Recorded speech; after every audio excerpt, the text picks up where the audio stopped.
so guys got to be a lot more discerning and stop being so trusting. Women. We talked about how women investigate men.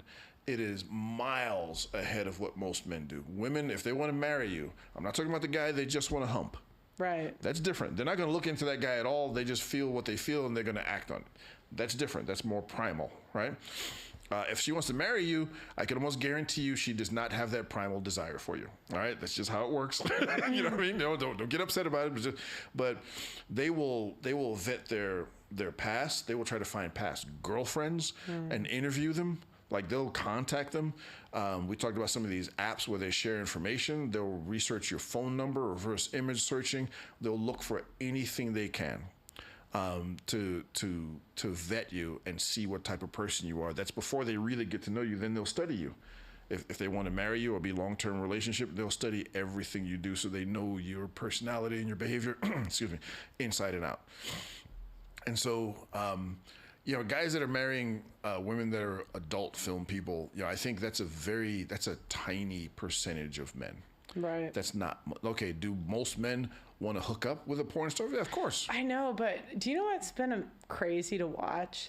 I recently interviewed a pretty well-known fighter.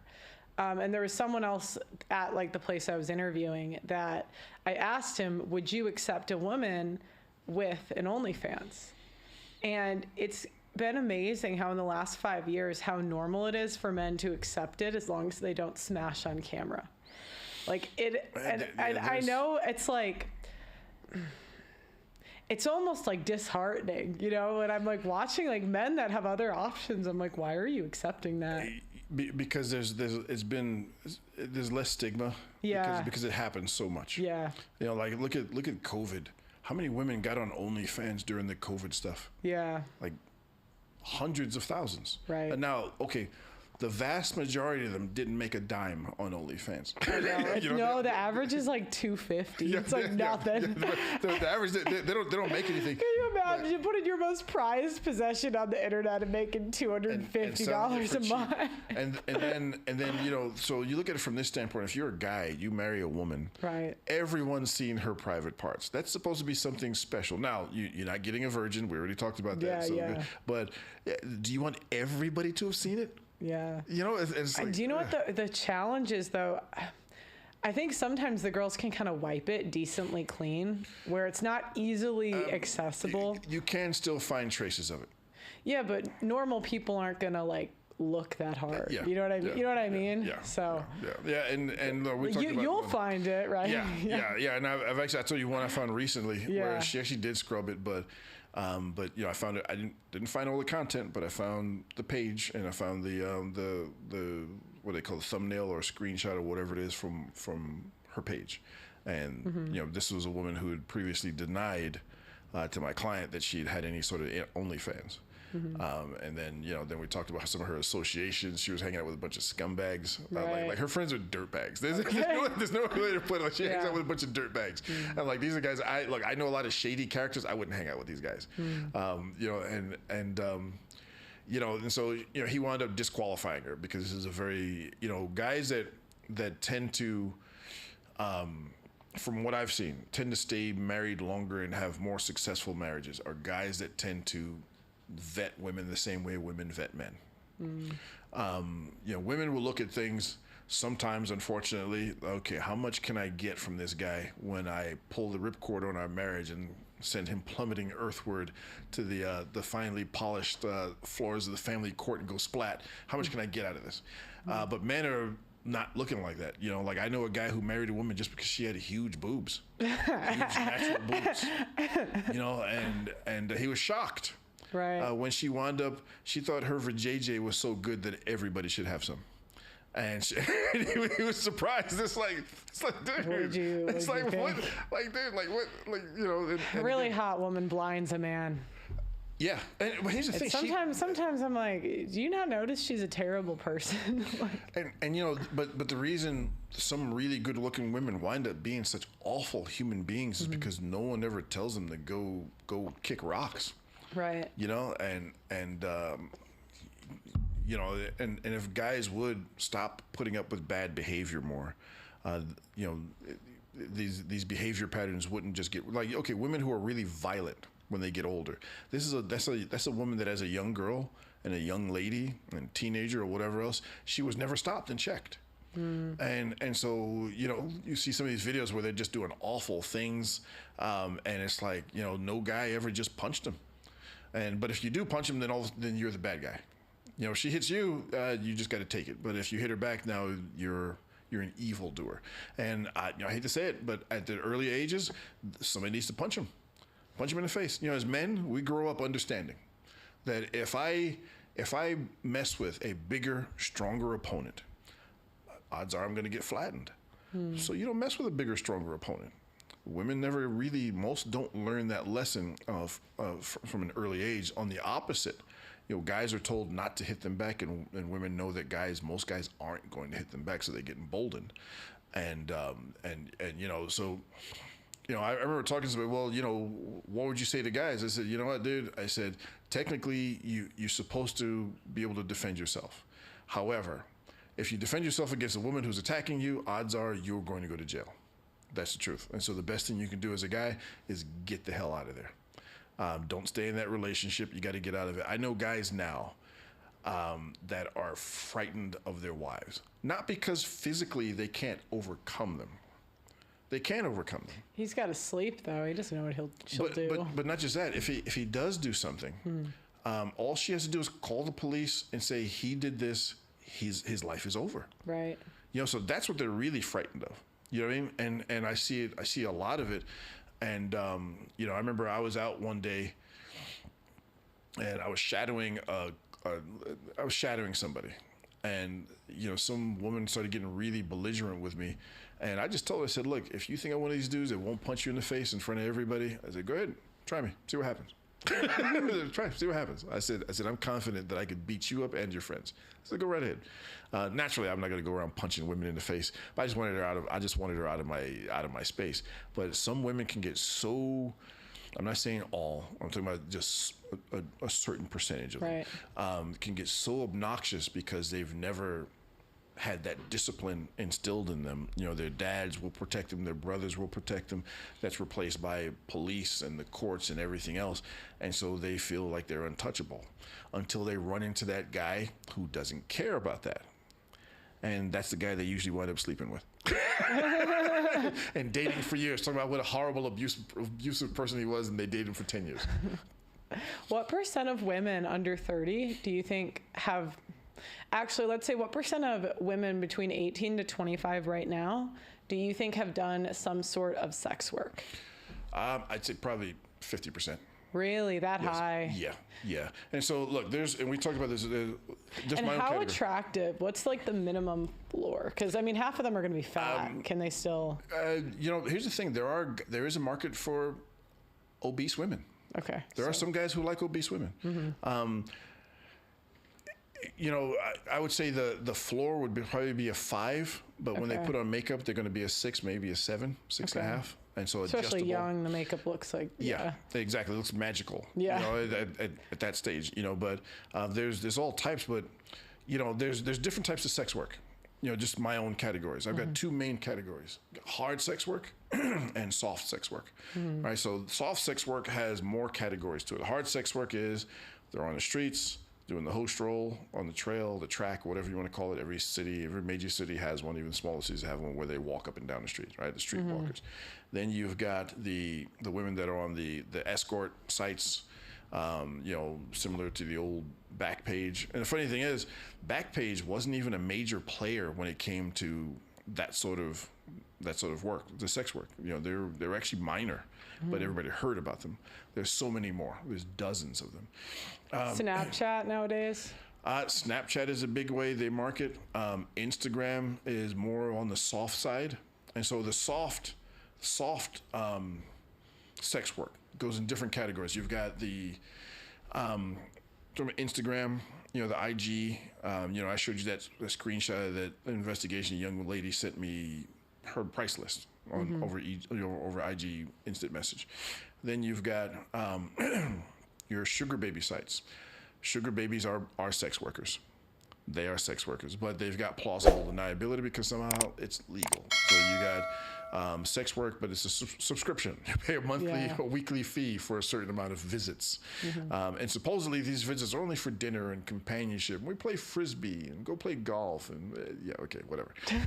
That's nonsense. It's BS. And then you got the cuddle sites. So people will pay people to cuddle with them.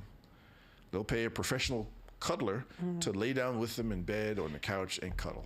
And do you see a difference in socioeconomic class? Not anymore. Used to be, it was mostly driven by poverty. But as you've seen from some of my series on She's Not Doing It for the Money, there are young women coming from very wealthy backgrounds. Lily Phillips had a good background. You know who that is? Yeah. She came from a wealthy family. She's Mrs. 101. Yeah. She had a wealthy. She was on my show. Oh, really? Before she did it, yeah. I didn't know that. Yeah, and the crazy thing is she was actually more pleasant than a lot of the, what I like about her, she owns it. She's like, I'm a whore. I'm not. Yeah. She doesn't, people try to shame her behavior, and she's like, no, I just like having sex. Yeah. She's honest, Well, you see some guys on there, and they're like, oh, she's a victim. And it's like, no. She doesn't claim victimhood. No. So why are you claiming it for her? I know. And then a more soft sex work is that older dude that helps her pay a bill every now and then that she needs paid. That dude's not doing it because he likes her. That's the older dude that Coach Greg had that thing, I got money. That's the guy who, if she can't make her car note.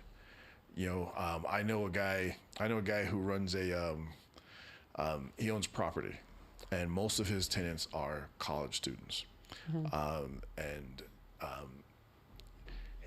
There are several women that when they can't pay their rent, they pay a different way. That's sex work. If you're having sex with somebody who's going to pay your rent or is going to pay your phone bill, is going to pay your car note or your insurance bill, that's sex work. Like pure and simple, and so, but people will look at it as though it isn't, but it is indeed sex work. So that's part of what I call a soft sex work. You get soft sex work where they got some plausible deniability, then the hard sex work where their picture is on there and that's who they are. That's what they are. And that's got to be more difficult to track, right? Like I'd imagine. Sex work? Yeah. It depends. What about high-end escorts? Are they? High-end what do you mean? Where they come from? No, I meant, are they more difficult to track? Because no. Okay. No. You just have to know the right people. Okay. I got friends in low places, and I know a ton of darksiders. Darksiders, in case your audience doesn't know, are guys who engage sex workers for their services, and they do it regularly. They call themselves hobbyists, some of them. I know one guy, he sees a different sex worker 5-6 times a week. Wow, so he knows them all. And so when I need answers about things, you know what I mean? Even, and there's a whole network of them all over the globe. Of these guys, and if a woman is engaged in sex work, one of these guys knows about it. Now, even on the escort side, there are escorts that are called UTRs, which is under the radar. So she doesn't have any advertisements anywhere. She's not showing up any databases anywhere, but she's doing regular sex work, and she's getting paid for services on a regular. So it's not always easy to find, but you can find it. You just have to know the right place to look. And so, like when I'm doing research on not just necessarily people but trends, I'll talk to some of these guys and be like, okay, what's going on? What's this? What's that? Or something I've never seen before. And they'll be like, and they'll break everything down for me. And I even had on more than one occasion where I've sent them a picture of a young lady that I knew was doing sex work, but I didn't have any documented proof. And they're like, oh yeah, I've seen her like 20 times. Like this guy, like some of these guys, they have a ton of money. Right. They have a ton of disposable income. And so they will literally go out of their way to meet and see every new girl they can. And these guys spread the word. And so these women will, they'll reach out to a guy, some of the soft sex work, and say, oh, I need some help paying my bill. Okay. And so, hey, look, if you need to make more money, I can introduce you to some friends of mine. And that's how they wind up doing the under the radar thing. And do you see, because Kevin Samuels would talk about how high-end escorts often end up getting married by one of their clients. Yes. That's really common. Yes. Okay. So high-end escorts are typically what they call low volume. So low volume, they might see 1 or 2 guys a week, where the high volume women will see 5, 6, 7, 8 guys a day. Ew. Now they're making less money per person. The high-end escort, you know, if you want to spend a weekend with one of the really, really sought-after escorts, you're paying $25,000 for a weekend. You know, just for her to hang out with you. And during that weekend, she's going to expect you to take her here, take her there. Some of them come from wealthy backgrounds, not all of them though. And so what happens is,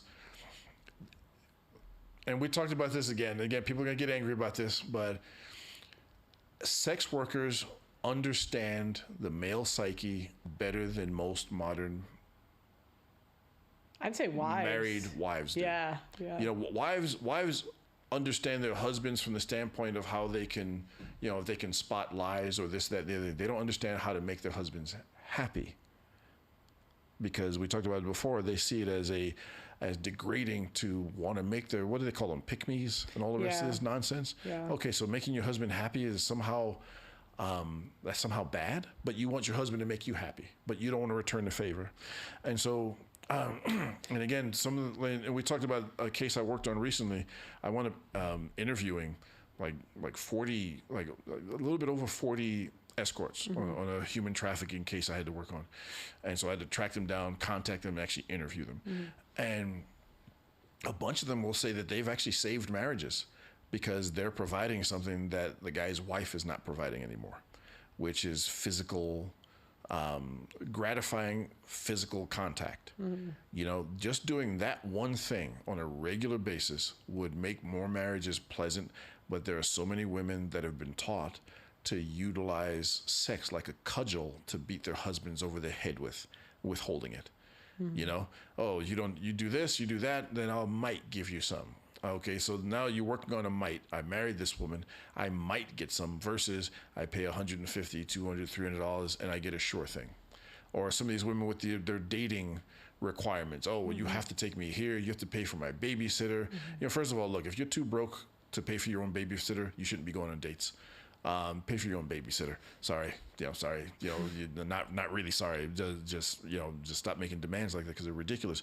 Oh, I want to be taken to this restaurant. You have to pay at least $500. Okay, so I'm going to pay a babysitter. How much is a babysitter? Like $200 a night or something like that, maybe. I don't have kids. I don't know. I don't even know what it would be, but let's say $200 a night. Right. Then you spend say $400 or $500 on a nice dinner somewhere, right? That's a decent dinner somewhere, at a nice restaurant, and so you're looking at $600-700 for a maybe versus $150 for exactly what I want. This is one of the things that's driving. There's more and more, I'm seeing more and more women engage in sex work than ever before. Do you think it's also they get access to higher value guys that they wouldn't get access to, especially like the high-end escorting? Because I can imagine like the guy, like a 20-year-old is going to get like get access to a better guy escorting than you're going to find like on a college campus or, you know, in terms of like value in society, whatever. Well, to be a high-end escort, number one, you've got to be in the upper echelons of looks.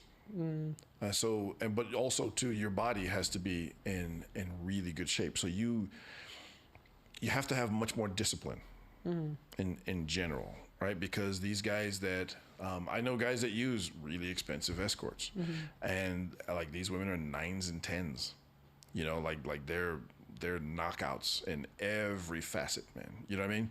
And again, we're not talking about women who look good in makeup. The real beauty comes from bone structure.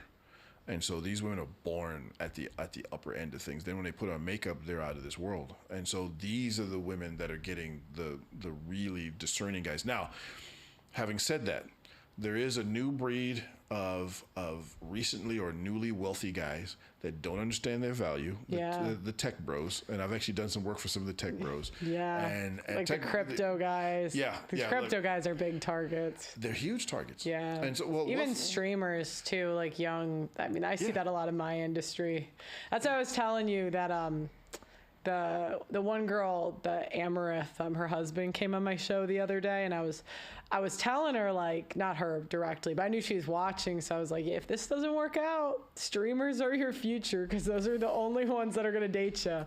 They'll do it. They will. I don't know for how long, but they'll do it for a bit. Yeah, and high value targets, high value male men are high value targets, and once you get to that higher level of wealth and the upper echelons of income, here's what happens: you're no longer the target of the normie chicks. Right. Now you've got the super sophisticated, really dedicated, really smart, really slick, predatory women who have an innate or even learned understanding of the male psyche, and they understand how to play their cards just right. And so those are the ones that guys really got to be careful of, because they understand the dynamics and the science of attachment. They understand. What do they do? Like, what's their what's their playbook typically? Here's what I would say to guys, and this is their playbook. They are so good at what they do. You'll think you got game, and you rolled up on her, and you were so slick and so smooth and so just you were just true. On top of things, right? You just think you're oh man, I'm the man. Dude, like, I just walked up and macked on this chick. You know what? No. Hoes are so good at that. I know exactly. She drew you into a trap. Yeah. She pulled you into a trap. She made the first move, but made him think he did. And made you think it was your idea. Yeah. Yeah, and so, like, I'm a hunter. And so some guys do what they call, like, the bait hunt. And so the bait hunt is you put some, animal's food source somewhere, and then you wait till it shows up and you shoot it. I don't really call that hunting. Yeah, that's more like killing, but whatever. I actually do what they call spot and stalk. I'm actually on the ground walking. I'm not in a tree stand. But women understand what you want. They understand how to market and maximize everything they have, because they know that men are visual. First and foremost, we're visual creatures. This is why the female beauty products, clothing, they eclipse those of men by like a factor of 10, maybe more. They're like there's way more money put into that. Why? The better a woman looks, the more chances she has in landing a guy that she might want, right? And so, but these women are already on the higher end of the spectrum, but they also understand that they've got competition from women that are just as attractive as they are, and just as smart as they are, and just as dedicated to getting what they want. And so they have competition. And so they're fighting the competition, but they're going to pull you into thinking that it was your idea. It wasn't your idea. You're not that slick, dude. I'm sorry. It wasn't your idea. You tried, but she wanted you to win. You know what I mean? Yeah. And you're only going to get a partial victory. These chicks, if they're escorts, then even then, the high-end escorts don't just give it up if you just flash some cash. Hey, here's 10 grand, meet me at whatever. Even then, they're going to make you work for it, the high-end ones. Why? Because they understand that the more you want to be with them, the more they can charge you. And so that the science of desire, right? And so if we talked about this before, I'm walking around with a full nutsack, I'm already compromised. I'm already somewhat compromised. Yeah. And so my brain isn't working the way it should. So every set of pretty feet, long legs, shapely backsides, perky boobs, pouty lips, pretty faces, nice hair, all of those, now I'm going to be paying more attention to those. And as their beauty goes up, and these high end, I actually know a couple of women that are actually on the upper ends of the escort business, I guess you could say. And I think I told you about one of them. She was a Disney girl. She was a Mouseketeer. And when I say good looking, holy smokes. Like, smoke show. Dude, it's like literally, man, like I've actually had to meet her places, and dudes are constantly swooping in and circling, and we have there's no romance between us at all. She's been a witness for me on a couple of different cases, a few different cases, and she's got so much power over guys, and she understands how to use that, and the best way to use it is not use it. Do you know what? People think I'm harsh in my ratings 1 to 10, but I don't think most men have seen 9s or 10s if they don't live in LA, Miami, because if there is a 9 or 10 in Podunk nowhere, she will be in LA, Miami, Vegas, or New York. She'll be there soon. A good place to find 9s and 10s. Right, when I was working as a civilian military contractor, sometimes I'd go back because I'd work three months on, 1 month off, 6 months on, 1 month off, that sort of thing. They gave you a lot of R&R because there was just so much stress and so much, unfortunately, violence that you needed time off, right? Otherwise, guys would start going crazy. And so I went on recommendation of a buddy of mine, Persian dude actually, said, my nickname is Chuck. He said, Chuck, my friend, you must go to Czech Republic. Okay. So I was like, okay, sure. I rented a villa. Rental car came with it. It was a big place, bigger place than I needed, but I had a whole bunch of cash. You know what I mean?